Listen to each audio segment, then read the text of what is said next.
The views and opinions expressed on any program are those of the producers and/or the persons appearing on the program and do not necessarily reflect the views and opinions of FRC Media, Bristol Community College, or the City of Fall River.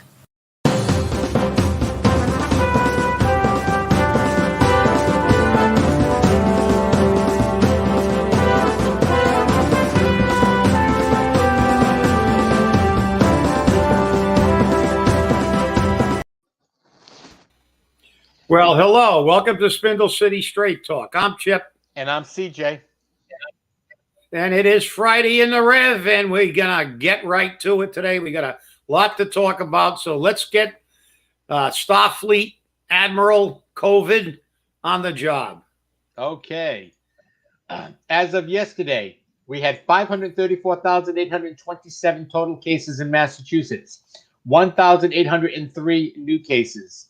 15,373 total deaths, 61 new deaths, 54,426 in Bristol County. The mayor posted the numbers late yesterday, so they didn't get posted to our pages until this morning. But yesterday, the numbers went up 164 cases since last Thursday to 12,063. The fatalities went up 7 to a total of 308.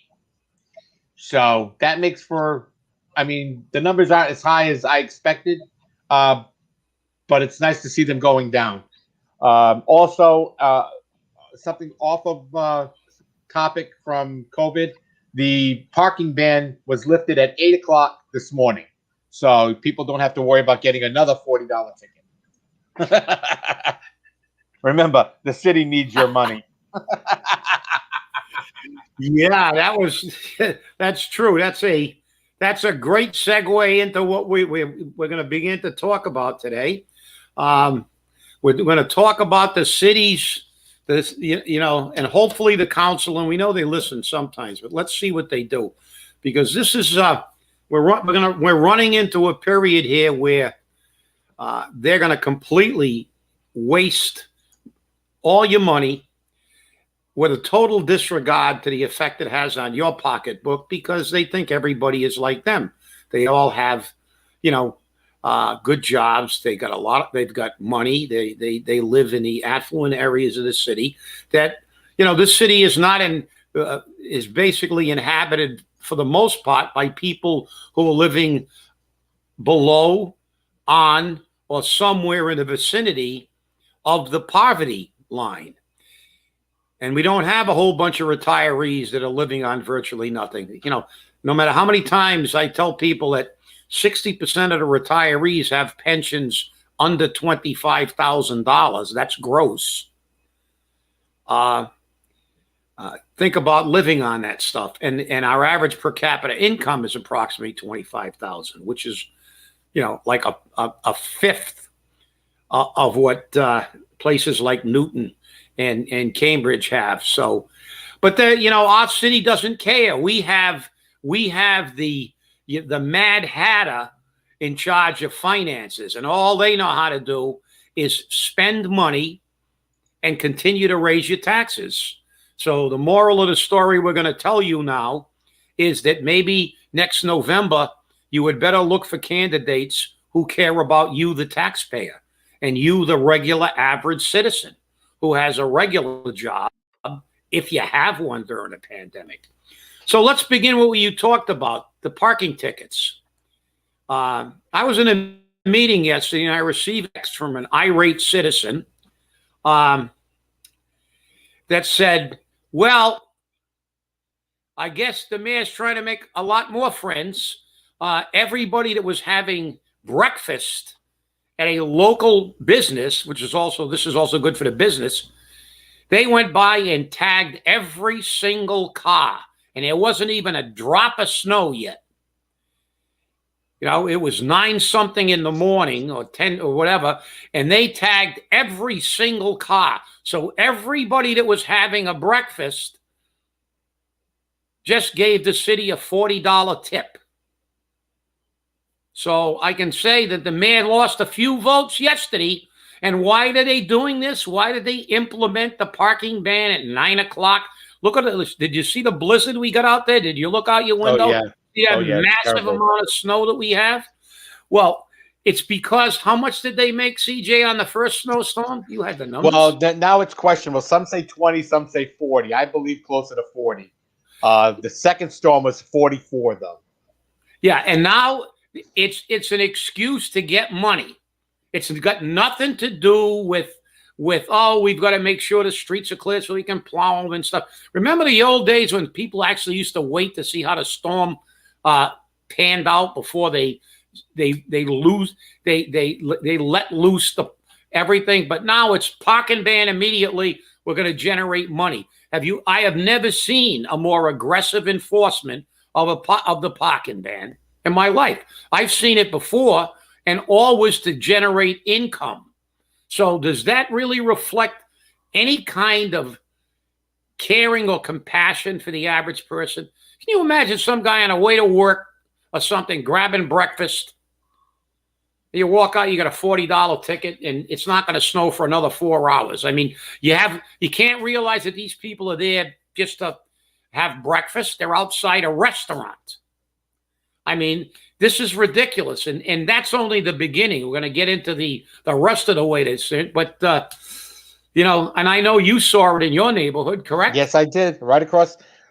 Soon as I went out, because I went out driving yesterday. Normally in a bad snowstorm, I won't, but the roads were clear and there were no plow trucks out. Not one plow truck came by my house this time. Normally they're here to plow the asphalt, but this time they weren't. But the cars that were parked in the no parking area, the ban zone, all got tickets. I mean, they came right down the street and stopped, wrote the tickets, just kept going on and on and on. So it is happening. But this storm was like the last storm was kind of a no-starter. I should say like the first storm. The second storm, we kind of had a need. We had plowing and everything going on. But the first storm was kind of like this one. Right now, I checked out before we went on the air. There's a little bit of snow coming down, small flurries, kind of won't even probably collect. And this is the issue we have. I mean, I was out driving, making runs to the pharmacy, to the market, to different places and then I had to make a run to the hospital last night. So, and there was nothing wrong with the roads. They weren't slick. There was no ice. There was no salt. Nobody salted that I could see. So it was, did we really need a parking ban? I don't know. I don't think so. But the mayor's doing it for the best of the city because the plow trucks need to plow. Where were they? I don't want to hear that there's a $50,000 or $60,000 cost to this particular this particular snowstorm. And I'm going to ask the city council to have them list the cost by date. Because if they come out with a $60,000 cost for this snowstorm, they're ridiculous. People are being paid off. Well, look, as you said, I don't have a problem with parking bans. I think that, because living at this address for virtually most of my adult life, I have seen a lot of snowstorms, including the blizzard of 78, which I had to walk to work from here down to the Globe Station and spent 3.5 days or 4 days at the Globe Station and never came home. I have seen periods where nobody moved their car. And the plows came down and plowed them in, plowed both sides in, plus the driveways at no additional cost.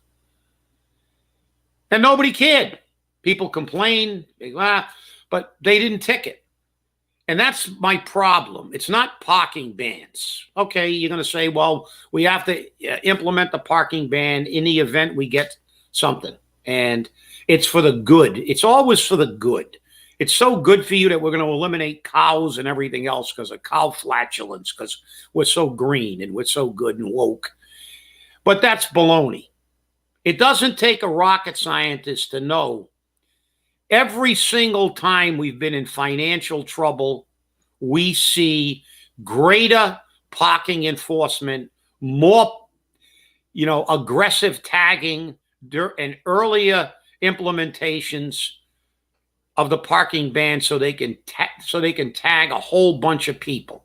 This is a revenue stream, and I don't care what they say, because they're going to nickel and dime everybody to death. They're going to raise our taxes. They're going to try to slide the debt override that our mayor swore up and down. Don't worry about that.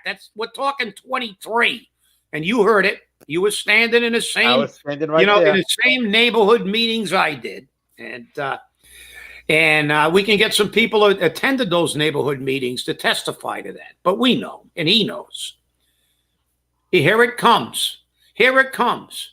But this is the thing that disturbs me. It's coming. But do we ever stop spending? No. Do we ever give the taxpayer a break? No. What do? We go in just the opposite direction. We attack everything that affects the poorest segment, which are most of the people in Fall River. We ticket them. You attack the health care that's running under budget all the time. They're always attacking that to nickel and dime, but do they attack their own salaries? It's an election year. You don't think he's going to settle contracts and give everybody a pay raise? You don't think that, and now we're looking at the city council and the school committee looking at spending millions of dollars on athletic fields. And to make it worse, they won't give you a voice. It's going to cost over $5 million, but to keep it off the ballot, they're going to break it up into pieces just to screw the taxpayer again. They're not even going to ask you if you want them to spend money now on what did you say it was in there? State of the art fields. So we can have a state of the art. Well, it's going to be turf, AstroTurf, which is correct. AstroTurf, isn't that like anti-green? Don't they use petroleum chemicals and stuff like that to make AstroTurf? Exactly. I'm going to call my buddy AOC, rat out Fall River, that we're not caring about the environment. We're going to stick AstroTurf on a field. But my problem is, why are we talking about this? We're broke. But everybody gets a bit. That does not make any sense. Our budget continues to expand. People can, remember years ago when we had financial troubles and the city acted kind of like a normal person? You get a pay cut, you lose your job, you tighten your belt. You don't have it. You don't have the ability to go out and do things. You're not out for steak. You're eating off the dollar menu because your money's short. But they're never short. So remember, people, when you look at this $1.5 million for this, and you're going to break it down right after I get through. So I said, all this money that they're bringing up, and remember, the important factor, they're breaking it up so you don't get to vote on it. And they're going to give you the blame. Oh, the kids. Well, we spent a couple of million last time. And now they want to upgrade it. Why? Was there lack of maintenance? Don't we pay people to maintain these facilities? And then the big question, the $64,000 question, but in today's society, it's going to be like $64 million because of inflation. Why didn't they include a comprehensive bond for everything we needed to upgrade the new school, correct? So, right. CJ, why don't you run us by some of these things that are on the agenda, and so we can remind the voters of how badly they're getting stiffed. Well, here's a couple of the interesting things going on at the city council meeting next Tuesday. Now, the first thing going on is the 5-year capital improvement plan, which according to the charter must be presented. The public hearing for that is at 5:55. 5 minutes for a public hearing. And at 6 o'clock, they move into the Committee on Finance, where they will again discuss the 5-year capital improvement plan and the 5-year financial forecast. But again, a public hearing for 5 minutes with no notice to the public if they wanted to make any input. So that makes for a very interesting public hearing. But here are the things that are interesting.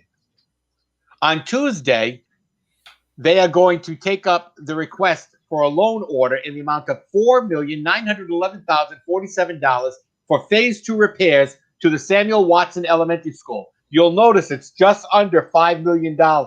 Now, on the Monday meeting, the day before, the school committee is going to have a discussion and vote to approve funding for phase 2 of the Watson renovation project as presented by Ken Pacheco. So they've already assumed that they're going to get the money, and the city council is going to approve the money. Now, here's the next one. Mayor and loan order in the amount of $1,800,000 for construction of a synthetic turf varsity baseball field at BMC Durfee High School. On the Monday before the meeting, discussion and vote to approve $1.8 million for the construction of the varsity baseball field at Durfee High School, complete with all amenities, as presented by Ken Pacheco, Chief Operating Officer. And also, there will be discussion and vote to approve professional design services, design development, permitting, bidding, and construction administration to convert the existing baseball field to a synthetic turf baseball field at Durfee High School as presented by Ken Pacheco, Chief Operating Officer. Again, and they're breaking it down. Now, we have already heard that the replacement of the fields was going to cost over $5 million. But if that was the case, they would have to send it to the voters. And they're afraid that the voters will say no, of which they rightly should say no. And the city council should say no. They have an existing field. Let them use it. I don't care that we got a new high school and, now we're going to have new fields to go with the new high school. No. Make use of what you have. And if you don't have it right now, use what we have in the city. We have baseball fields in the city. We have places that this can happen. So make it happen. Learn to do with less, not with more. You've already spent the money on the pool. Now do it with this. You were able to include the money for the pool, I guess, in that debt exclusion, but you couldn't include the fields? We shouldn't have to pay for your incompetence. And Mr. Mayor, you're part of the incompetence because guess what? You've advocated for this. So if you advocated for this with no money for the new fields, you're incompetent. It's that simple. You were unaware, as were probably many other people, because they didn't want to put it in because they already thought that the bonding was high enough. And when they did the bonding for this, for the debt exclusion, they didn't want to do the CSO project bond and this bond together on the same ballot. So they broke those in half and put them on separate ballots so they could get them approved. Because they knew if they put them on the same ballot, guess what? They wouldn't get approved. They know what they're doing. They're working to screw the taxpayer. And they're doing it regularly, and we're letting them. We're letting them. Something's got to change, and we're going to be the change. Because otherwise, they're never going to listen. That's the new mantra, be the change. But you know what really bothers me, CJ, and you read it off the agenda. Well, first of all, let me say, I hope some of the city councilors are watching today's show, because you know what I would do if I was on a city council? I would just reject it now. Because just to show the school committee, who said that we don't need your permission to keep this guy on the payroll and spend millions of dollars on his legal fees and settlements and allow him to do all the damage, that would be a great reminder when they approve money the day before with the assumption that they're going to rubber stamp it, that they don't get the money. Right. If they don't get the money, let them come begging. Let them come to you begging for the money to justify it. That'll remind them that the money they were wasting, you had control over, so you do have a say in what they do. Like we always say, the mayor proposes, the council disposes. And they also dispose to the school department. The school department proposes and they dispose. I have a better idea. Yeah. I have a better idea. Oh, really? Hold the money hostage. Fire Right. Matt Malone and we'll give you the money. There Fire you go. Matt Malone and we'll give you the money. But, you know, and the other thing, CJ, is that what bothers me is, like you said, we got people in this city can barely afford their rent. And that's the majority of people. The majority of people don't live in the North End and have big jobs and make big paychecks. The majority of people in this city are tenement dwellers who live paycheck to paycheck, who are hurting most of the time. And the total disregard of these people to allow this city to be on all they ever do, no matter how much they spend, no matter how much they cry. We have people with automatic pay raises, cost of living raises in their paychecks. We're going to give out pay raises. We're going to create jobs, $150,000 job in a police department, $100,000 job in a school department. And then we're going to say, well, you know, we can't afford it. We need a debt override. We need this. But wait a minute. We're not just going to build a baseball field. We're going to build a baseball field with all the amenities. We're going to be in one of the poorest cities in Massachusetts, but we're going to have the fanciest school and the fanciest baseball fields and football fields in the Commonwealth. And the poorest performing students. Don't forget. And, you know, that doesn't, you know, I would love to see that. I would love to see that. But I understand that we should not have that. We have to look at this city and taxpayers. You think we could wait on this a little bit? No, because they don't care, because you're paying a freight. They can have all these grandiose ideas. Listen, I'd like to have a Porsche. I'd like to go drive around and be able to take a vacation to Germany and take my Porsche and drive on the Autobahn at 180 miles an hour. But there's no speed limit. But I can't do that. I can't afford a Porsche. I can't afford a lot of things that I'd like to have. And I have a lot more than most people in Fall River. But I can't have a Mercedes and a Porsche and you know, and a couple of horses up in Westport that I can ride around when I want to go horseback riding or something like that. I can't do it. I have to live within my means. But this city never lives within its means. And this is another example. And what is the most irritating to me is that they don't even give you a say in the matter. They're going to go, oh, the children, we need a beautiful field. We got a beautiful, beautiful high school. We need the most beautiful fields in the world. And you know, nobody likes athletics more than me. But sometimes you just got to wait. The poor SOB that's whose roof is being patched every day because they can't afford to put a roof on their house right now, is out there taking the hit on his tax increases. The elderly person that can barely afford his tax rate now and his medication is still living in this city. So you don't pay attention to that. Hopefully the council will take that into consideration, and hopefully these people will get off their butts in next November and only vote for people who actually care about the fact that we have unfettered spending with no attempt to rein in anything, with a total disregard for them. They always have a disregard for us. When do they ever care?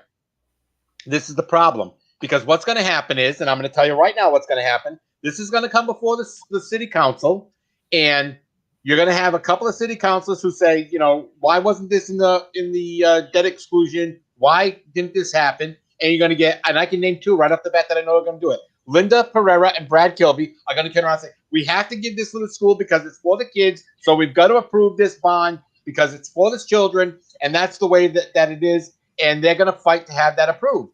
And then you're going to get people like Trotley where you don't know where they're going to vote. Okay. You got Chris Peckham, which is another one. I'm not sure where he's going to vote. But remember, Chris, people are hard up for cash right now in this city. And another $1.8 million may not seem a lot in the city budget, but it's a lot to these people in Fall River, especially when they're paying $600 for a water bill. This is ridiculous. It's got to stop somewhere, and it's got to stop with you. And remember the big question, CJ, they should ask. Why are you splitting all these athletic field costs? Right. Why didn't they just put the bond out there? Why? They don't want to give the voters the option. That's right. And we know that. That's a rhetorical question because you know I know. why they're doing it. So we don't have the right to tell them, find a cheaper option right now. That's right. And remember, AOC is going to be coming down to check that field. It better be green. That synthetic turf might be made with petroleum-based products.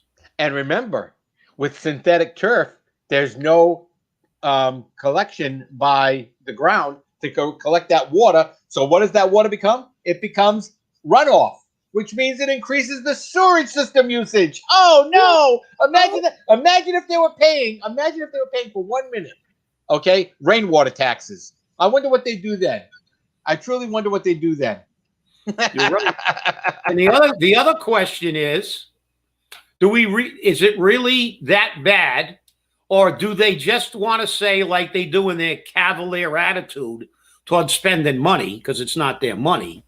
Well, we're building this edifice to our incompetence that we call a new school, because we're not really spending money where it belongs in educating the children, but we're going to screw the taxpayer. But since we've built this, we might as well go whole hog and make everything Newton-esque. You like that word, Newton-esque? Because Newton had a lot of money. Let's make our fields match our high school. Even though right now, if it was a person rather than a political body who doesn't care about people, they would say, well, I would love to have a yard fully manicured and beautiful out there, and to match my house that I put a new roof on, but I can't afford it. I'm going to have to wait a little while. But no. When we open that high school, they'll all be there at the ribbon cutting. They'll all be there taking their photo op. And the caption under that said, "The biggest screwing of the taxpayer in the history of Fall River." That should be the caption.